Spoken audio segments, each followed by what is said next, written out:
Ukraine, a land of beauty, of endless flowers, rolling mountains, and peaceful villages where life once moved quietly. A nation rich with natural resources, culture, and history. A place where families dreamed of tomorrow. But today, that same land is a battlefield. Cities shattered, lives uprooted, and a people caught in forces far bigger than themselves. But why did this happen? Was it truly unavoidable? Let's explore together.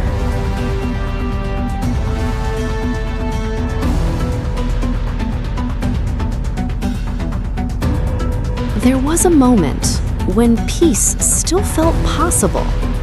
In February and March 2022, as Russian troops pulled back from Kyiv's outskirts, diplomats from both sides sat down, talking about conditions that might stop the conflict before it exploded into a full-scale war. But no deal was ever signed. Ukraine's foreign minister later clarified that the talks produced discussions, not an agreement. And President Zelensky publicly denied claims that Western leaders forced him to walk away, saying pressure existed, but the terms offered by Russia were unacceptable. Whatever the truth, that small window closed, and with it, a chance to keep a beautiful nation alive. A chance to invest billions into feeding the world's poor, supporting refugees, and rebuilding lives, instead of fueling a war machine. As missiles fell in Ukraine, another battle began in Europe, one fought in grocery aisles and heating bills. EU nations poured tens of billions into military aid and support, but the economic shockwaves hit ordinary citizens first. Energy prices soared when Russian gas pipelines slowed. Fuel costs spiked worldwide. Inflation hit Europe, the UK, and the US at levels not seen in decades. For millions of families, the war wasn't distant. It was in their wallets. What really happened in Ukraine? A nation pushed into devastation, cities destroyed, thousands displaced, an economy in free fall, and a rising toll of casualties. Corruption scandals, shrinking space for human rights, and restrictions on free speech fueled growing concern. Transparency eroded.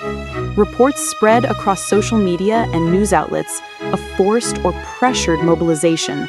Young men, students, everyday workers being pulled into the front line as the war dragged on.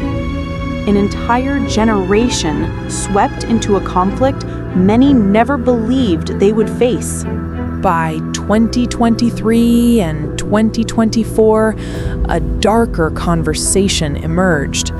Analysts warned that the world hadn't been this close to nuclear tension since the Cold War. Both US and Russian officials began referencing nuclear risk more openly, not as a threat, but as a grim acknowledgement of what prolonged escalation could lead to. Political analysts worldwide raised alarms.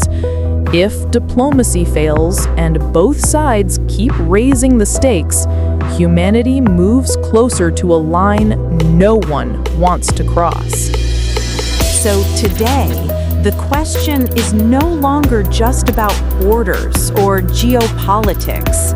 It's about people, about the children who go hungry, the families who can't heat their homes, the nations spending more on war than on welfare, health, or hope. Should we continue feeding political battles and the ambitions of powerful leaders? Or should we finally listen to the people's voice and choose a world built on peace, dignity, and a better future? If you like the video, share this story. Start the conversation.